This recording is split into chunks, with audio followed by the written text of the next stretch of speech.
Guys, কার কার বাসায় গ্যাসের problem হচ্ছে? আমাদের বাসায় 24 ঘন্টা পার হয়ে গিয়েছে, এখনও গ্যাসের লাইন ঠিক হচ্ছে না। এই যে একটু চা খাবো, পানি বসিয়েছি, গ্যাস একদমই জ্বলতেছে না। এখন আমরা খাবো কিভাবে সেটাই চিন্তা করতেছি, রান্নাও করতে পারতেছি না।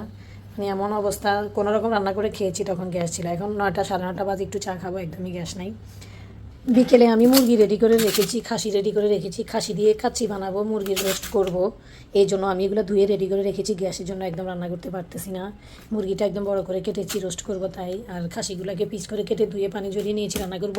গ্যাসের জন্য রান্না করতে পারতেছি না, তাই ডিপ ফ্রিজে রেখে দিয়েছি। ভাবলাম হয়তো 9টার পরে গ্যাস আসবে, তখন রান্না করবো, কিন্তু 9:30 বাজে, এখনও কোনো গ্যাস আসেনি।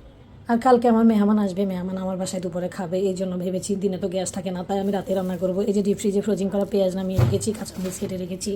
এখান দিয়ে আমি এই যে আদা নামিয়ে রেখেছি, আদাগুলো রসুন নামাইছি, এটা রসুন। এখান দিয়ে আমার টমেটোগুলো নামাই রাখছি, একদম গলে গিয়েছে। এদিক দিয়ে আমি বাদামের পেস্ট রেখেছি, কাচ্চি করবো ওখানে দেওয়ার জন্য। তারপর এদিকে এই যে আমি জিরা ধনিয়া, তারপর এখানে আছে জিরা, পোস্তদানা, জয়ত্রী, জায়ফল, অনেক কিছু মিক্স করে বেটে নিয়েছি, সেটা নামিয়ে রেখেছি, গলে গিয়েছে। এদিক দিয়ে মশলাগুলো ধুয়ে রেখেছি। এই যে এদিক দিয়ে আমার আদাটা নামায় রাখছি, একদম গলে গিয়েছে। এই যে এখানে পেঁয়াজকে আমি বেটে রেখেছি, ওগুলো গলে পানি ছেড়ে দিয়েছে। সেই 3টা বাজে নামাইছি রান্না করার জন্য, এখনও কোনো গ্যাস আসতেছে না। মানে এমন অবস্থা যে আমার মনে হয় মেহমানকে রান্না করে খাওয়ানোটা অনেক কষ্টকর হয়ে যাবে কালকে। আল্লাহ জানে কী করবো, মান সম্মান রক্ষা করা যাবে না। এই যে একটু গ্যাস নাই, চাও খেতে পারছি না।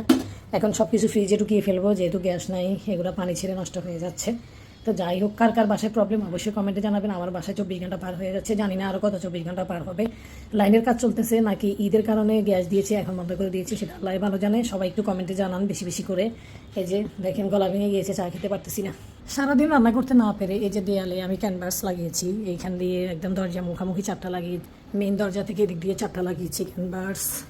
ডাইনিং টেবিলে ফ্রুটসের একটা লাগিয়েছি। কি করবো, একদম ভালো লাগছে না, রান্নাবান্না না করতে পারলে কি ভালো লাগে। এই যে দিক দিয়ে একটা দৃশ্য লাগিয়েছি, যে দৃশ্যটা কি সুন্দর, গাছের একটা দৃশ্য, পানি পাতা ঝরে পড়তেছে, পাখি উঠতেছে, এটা আরও বেশি সুন্দর। এই যে আমার ড্রয়িং রুম আছে, ড্রয়িং রুমে একটা ক্যানভাস লাগাইছি, ইন্নালিল্লাহ।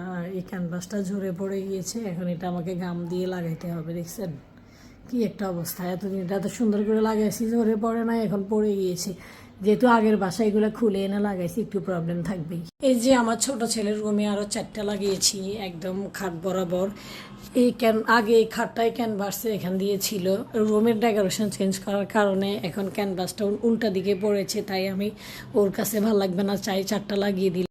পরের টেবিলের এখানে ছিল এই ছোট ক্যানভাসগুলো, পরে এখন আমি এখান দিয়ে 3টা দিয়ে দিয়েছি, যেহেতু এখানে দেওয়াল গড়ে আছে, এই জন্য বেশি লাগানো যায়নি। এদিক দিয়ে বইয়ের আর বিড়ালের 3টা দিয়ে দিয়েছি, আর খাটের উপরে 3টা দিয়েছি, খাটের পাশেরটা মিস্টেক হয়েছে।